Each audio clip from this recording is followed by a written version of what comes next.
Hello दोस्तों, आज हम बताने के लिए जा रहे हैं एटम मीन परमाणु। What is atom? परमाणु क्या है, इसके बारे में आज हम बताने के लिए जा रहे हैं। परमाणु क्या है? तो देखिए परमाणु क्या है। बोलता है कि atom is the smallest particle mean परमाणु सूक्ष्मतम कण है। Atom is the smallest particle, परमाणु क्या है? परमाणु सूक्ष्मतम कण है। बिकॉज क्योंकि they are takes parts in all types of chemical reaction, क्योंकि ये सभी प्रकार के रासायनिक अभिक्रिया में क्या करते हैं? भाग लेते हैं। यानी कि लिखा है all types of chemical reaction, ये सभी प्रकार के रासायनिक अभिक्रिया में क्या करते हैं? भाग लेते हैं। फिर बोलता है कि atom decompose into very टिनी parts mean परमाणु बहुत छोटे भागों में अपघटित होता है। क्या होता है? वो छोटे भागों में अपघटित होता है। Out of all subatomic particles, बोलता है कि सब एटॉमिक पार्टिकल्स में से देयर आर 3, ये 3 सच है जैसे कि electron, proton and neutron are very important, बहुत महत्वपूर्ण है।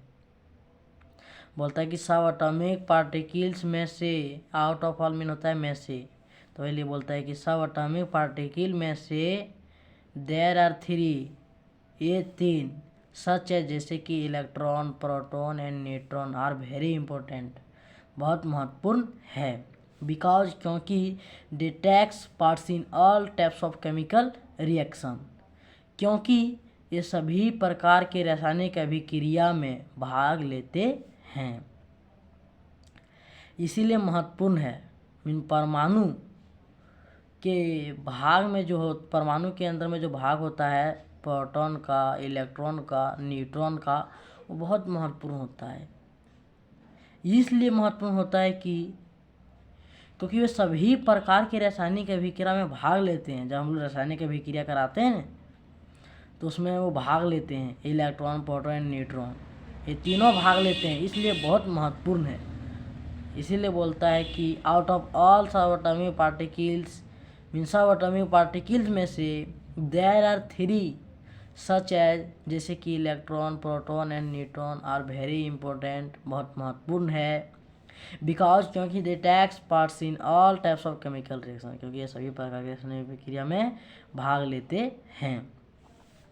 फिर बोलता है कि according to John Dalton in 1808 mean 1808 में जॉन डाल्टन के अनुसार, 1808 में जॉन डाल्टन के अनुसार बोलते हैं कि इन 1808 John Dalton published a new systems of chemical philosophy. बोलता है कि केमिकल फिलोसफी का एक नया सिस्टम जॉन डाल्टन प्रकाशित किया था। पब्लिश्ड मीन होता है प्रकाशित किया जाना, में प्रकाशित किया था, V2 है पब्लिश का। बोलता है कि 1808 में जॉन डाल्टन केमिकल फिलोसफी का एक न्यू सिस्टम्स को प्रकाशित किया था।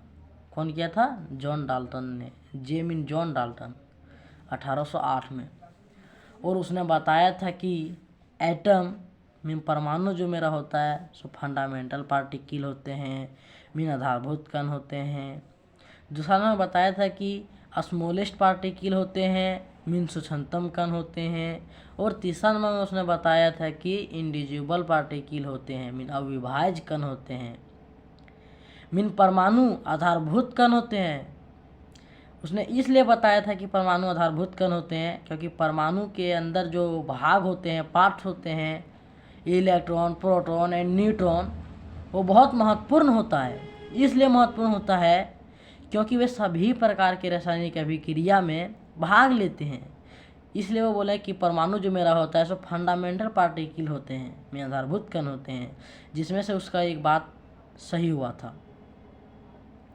फिर उसने बताया था कि परमाणु स्मॉलेस्ट पार्टिकल होते हैं, मीन सूक्ष्मतम कण होते हैं, उसका ये बात गलत हो गया। सूक्ष्मतम कण में परमाणु से छोटा और कोई कण होबे नहीं करता है। तो परमाणु से छोटा और कण नहीं होता है। तो भाई परमाणु से ही निकला इलेक्ट्रॉन निकला, प्रोटॉन निकला, न्यूट्रॉन निकला, मेसॉन निकला, न्यूट्रोना निकला, अल्फा निकला, बीटा निकला, गामा निकला। और ये सब जितने पार्टिकल्स निकले, टोटल परमाणु से 34 पार्टिकल्स निकले, और वही सब पार्टिकल्स को बोला जाता है सब एटॉमिक पार्टिकल्स, अपरमाणु कण। तो उसमें से उसका ये भी बात क्या हुआ, गलत हो गया। स्मॉलेस्ट पार्टिकल होते हैं, मीन्स स्वतंत्रतम कण होते हैं, ये बोले थे जॉन डाल्टन साहब ने, उसका ये भी बात क्या हो गया, गलत हो गया। तीसरा नंबर उसने बोले थे कि इंडिविजुअल पार्टिकल होते हैं, मीन अविभाज्य कण होते हैं, मीन परमाणु को और खंड नहीं किया जा सकता है, टुकड़ा नहीं किया जा सकता है, मीन विभाज्य नहीं किया जा सकता है।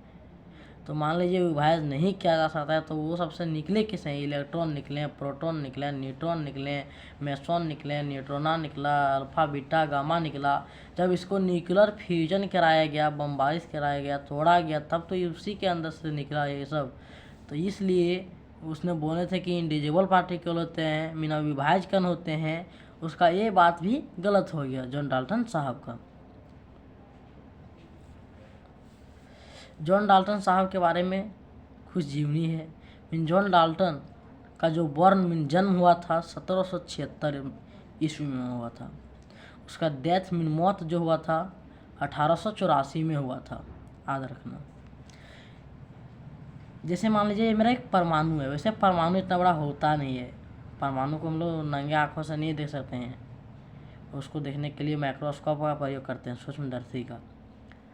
हम समझाने के लिए इतना बड़ा बनाए हैं। जैसे मान लीजिए एक परमाणु है, उसको जब न्यूक्लियर फ्यूजन कराया गया, बमबारिश कराया गया, उसको जब तोड़ा गया, तो उसी से निकला इलेक्ट्रॉन निकला, प्रोटॉन निकला, न्यूट्रॉन निकला, मेसॉन निकला, न्यूट्रोना निकला, अल्फा निकला, बीटा निकला, गामा निकला, और सारे निकले जिसका हम लोग नाम नहीं जानते, अभी भी इसके अलावा उसका और नाम आया नहीं है, लेकिन और सारे निकले। इसमें से कुल मीन टोटल जो निकले से 34 पार्टिकल्स निकले। ये सारा सब कण है, पार्टिकल्स हैं, टोटल 34 पार्टिकल्स निकले।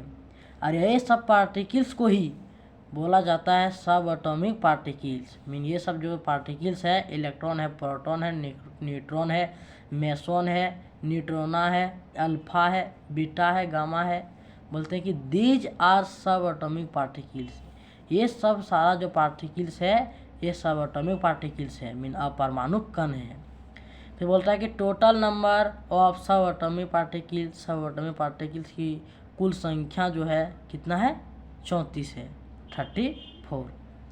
इस प्रकार से मेरा परमाणु एटम जो है सो पूरा समाप्त होता है।